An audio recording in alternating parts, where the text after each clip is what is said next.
watching News 25. Local coverage you can count on. News 25 is brought to you by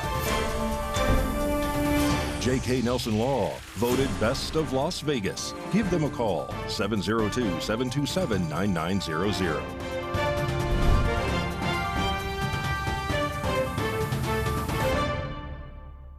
Thank you for joining us here on News 25 and Ace Country Radio and streaming at KPVM.TV and now on Roku devices on this Monday, September 9th. Hello, I'm Chris Palermo. Here's what's happening. A Pahrump man is now arrested for several charges after squatting in a Pahrump residence. News 25 has more. On Thursday, September 5th, at approximately 8:42 in the morning, the Nye County Sheriff's Office deputies responded to a residence here in Pahrump. Upon arrival to the residence, deputies heard what sounded like a back door open and deputies approached the area.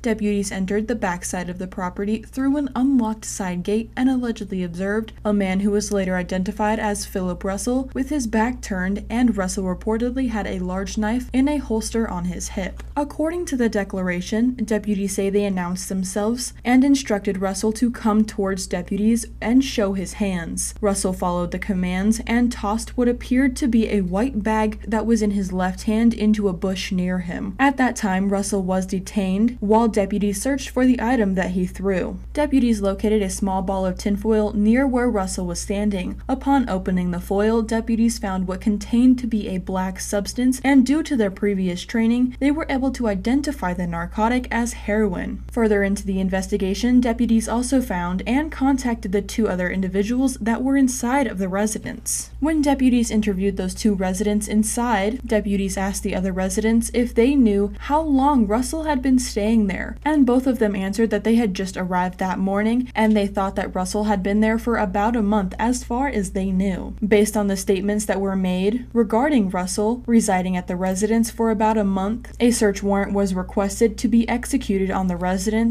and once the search warrant was executed inside of the residence, more drug paraphernalia was found consistent with 3 glass pipes used for consuming methamphetamine and numerous pieces of foil with the burnt residue in nearly every room of the residence. Philip Russell was then arrested and booked into the Nye County Detention Center without incident. During a search at the Nye County Detention Center, deputies found Russell's wallet in his back pocket containing numerous debit cards and credit cards in his name as well as several other people's names. Russell is facing several charges, and those charges include possession of a Scheduled 1 or 2 substance, use or possession of drug paraphernalia, attempt to destroy or conceal evidence, unlawful housebreak into an uninhabited or vacant dwelling, and possession of a debit or credit card without the user's consent.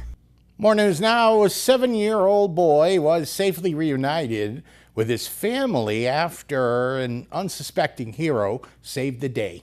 A 7-year-old boy was safely reunited with his family after a school bus mistakenly dropped him off in the wrong neighborhood, thanks to the quick actions of an unexpected hero. The mix-up began when 7-year-old Cameron was dropped off over a mile away from his usual bus stop. His older brother, 10-year-old Michael, realized Cameron was missing after he was dropped off at his grandmother's house. Chris Robinson, the boy's mother, was about 25 miles away at work when she received the troubling news. Her mother had called to say Cameron was not on the bus and was missing. Frantic, Robinson left work immediately, contacting her husband and the staff at Darnell Elementary School. Upon arriving at the school, Robinson discovered that the school transportation department had no record of Cameron still being on the bus. Meanwhile, Robinson's mother was working with the school officials who suggested Cameron might have been dropped off at a different bus route. After an hour of searching and several distressing calls to 911, Robinson received a call from an Amazon delivery driver who had found Cameron at an intersection near Gilcrease Avenue. The driver had spotted Cameron crying by the roadside and had stopped to help. Following the incident, Clark County School District Police and Las Vegas Metropolitan Police visited Robinson's home to confirm Cameron's safety. The next day, Robinson met with school administrators to understand how the error had occurred. She learned that the bus route tags on her son's backpacks were outdated. Robinson emphasized that improvements are needed in school policies to ensure such incidents do not happen again. The Clark County School District responded with a statement acknowledging the incident. They assured that staff had immediately contacted the police and taken steps to prevent future occurrences.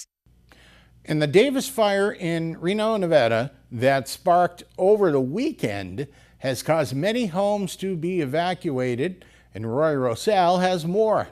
The Davis fire, which ignited near a campground in Washoe County on Saturday afternoon, has quickly expanded to 6,500 acres according to recent reports. As of Monday morning, September 9th, updated mapping from Truckee Meadows Fire and Rescue indicates the fire has burned approximately 4,703 acres, with no containment in sight.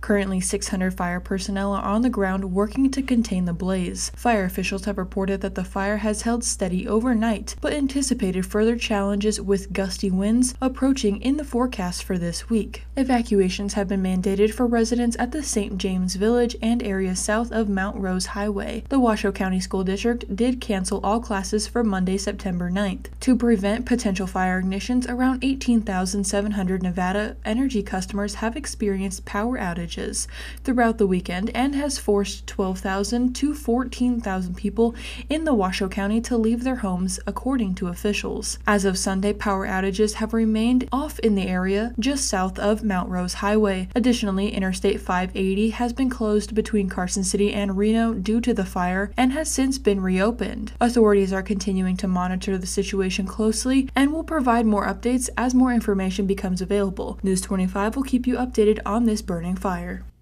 More news now. A Las Vegas man is now arrested and is facing charges of attempted murder following a dispute at a gas station over some nacho cheese.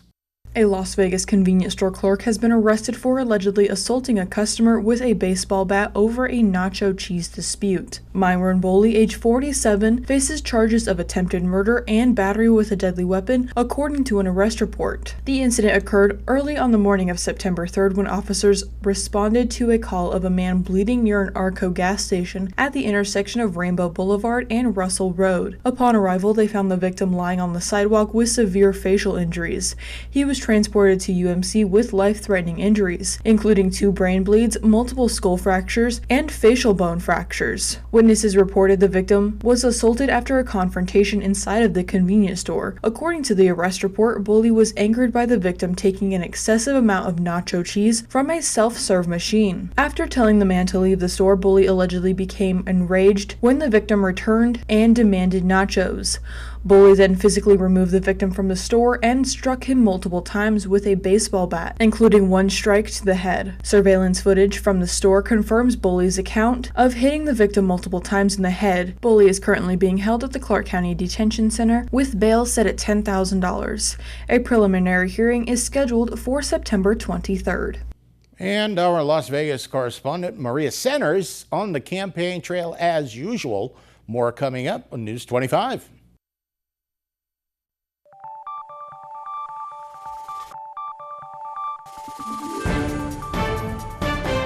You're watching News 25. Local coverage you can count on.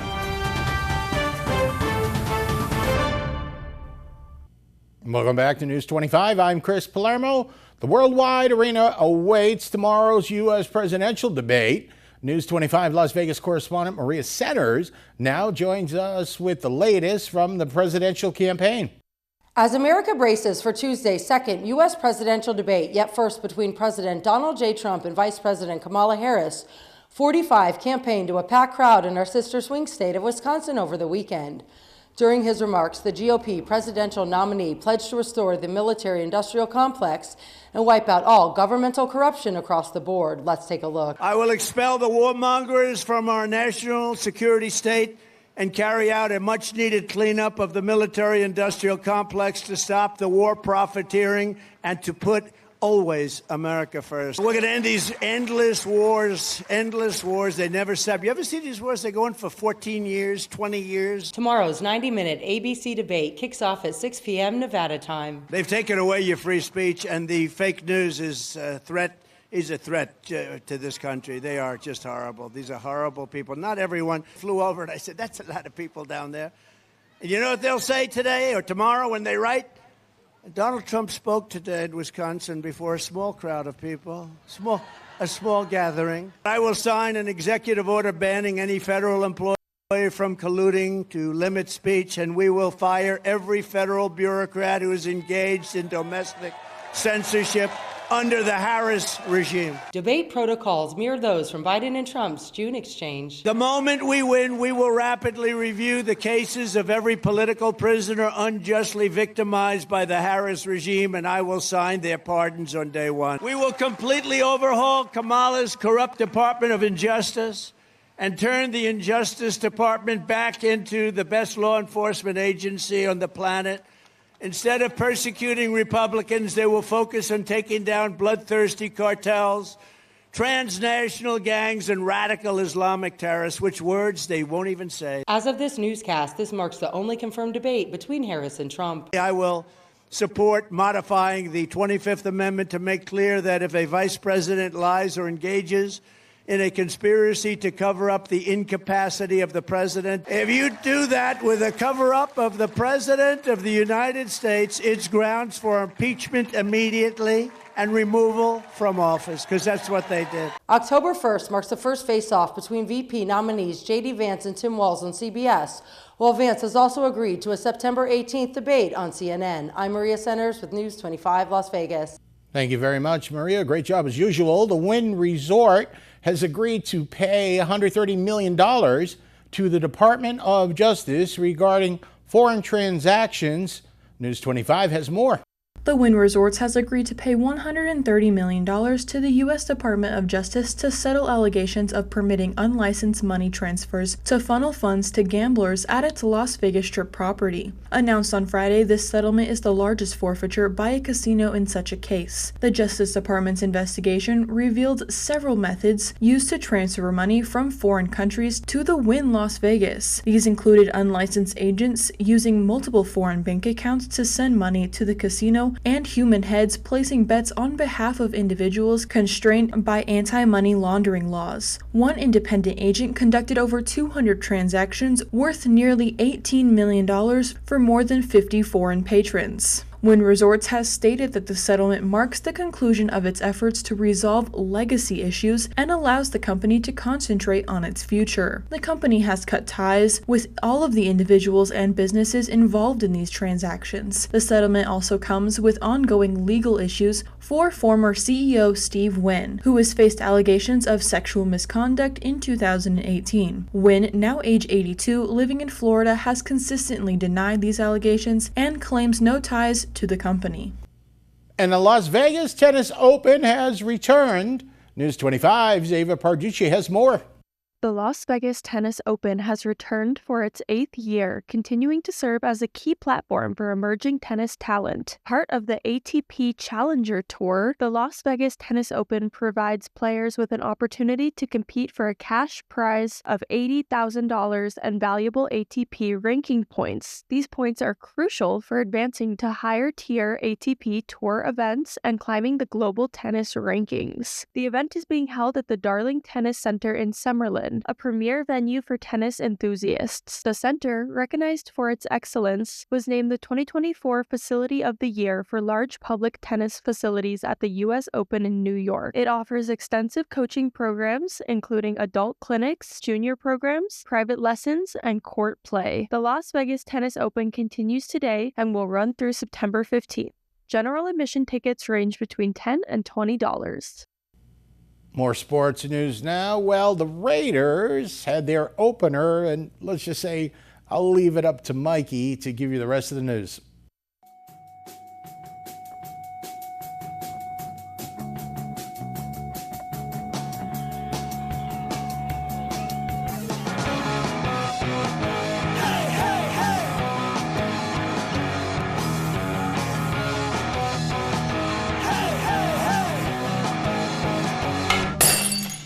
Time now for your News 25 look at sports and streaming at KPVM.TV.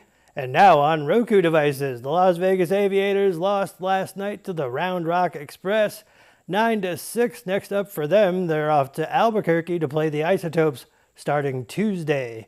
Las Vegas Aces lost as well. They lost to the New York Liberty 75-71 last night. Next up for the Aces, they play the Indiana Fever on Wednesday.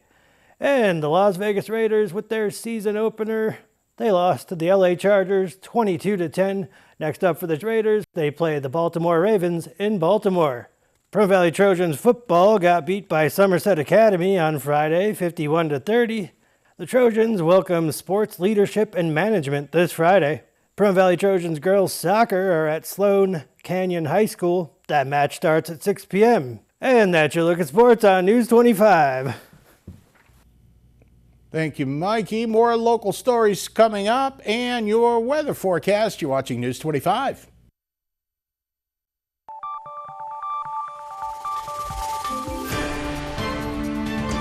You're watching News 25. Local coverage you can count on. News 25 is brought to you by Mountain West Lawyers, Injury Attorneys, 727-9500. Welcome back to News 25. I'm Chris Palermo.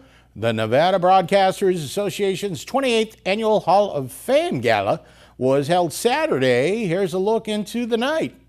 The Nevada Broadcasters Association held its 28th Annual Hall of Fame Gala at the Four Seasons Hotel in Las Vegas on Saturday. Vernon Van Winkle, longtime board member of the association, and wife Rhonda were among the attendees. Marking their continued support for the event, they have attended nearly every year since its inception. This year's gala was particularly significant, highlighting the excellence and dedication of Nevada's broadcasting community. A particularly inspiring moment of the night was the recognition of 30 students who received scholarships through the Tony and Linda Bonici Scholarship Foundation. This foundation is pivotal in cultivating future talent within the broadcasting industry. Another highlight was the acknowledgement of 46 broadcasters celebrating over 20 years of service. Their enduring commitment reflects the vital role of broadcasting in Nevada. The event featured several key awards. The President's Award, presented to Congressman John C. Porter in recognition of his steadfast support for the broadcasting industry. The Lifetime Achievement Award was awarded to Dave Courvoisier for his significant contributions and lengthy career in broadcasting. The Leadership Award, given to Viola Cody for her exceptional leadership and impact within the broadcasting community. The Hall of Fame continues to honor those with at least 20 years of service, celebrating their dedication and their collective legacy of broadcasting.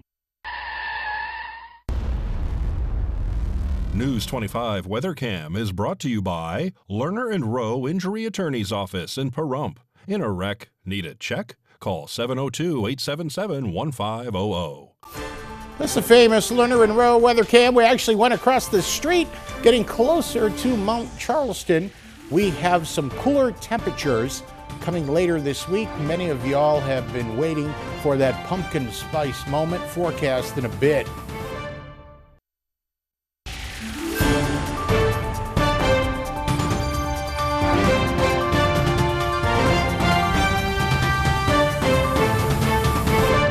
Good evening, Nevada. I'm Kaylee Bentler in the News 25 Weather Studios with some regional weather to start with. Up in Fernley, we're at 93 degrees, Fallon at 94, Carson City 89, Tonopah 88, Goldfield at 90, Beatty 100, Amargosa 105, Las Vegas 97, and Death Valley at 116. Quite the difference. But in the paradise of Pahrump, we're currently at 100 degrees and sunny. We saw a high of 103. Winds south-southwest 10 miles per hour with humidity at 11%. The sun rose at 6:22 and will set in the evening at 6:59 p.m. Expect humidity at 18%, winds east-southeast 8 miles per hour with a low of 74 and clear skies. As for the rest of the week, we're staying sunny all throughout the week. Those temperatures slowly going down from 101 tomorrow and Tuesday and down to 84 on Monday. Very chilly.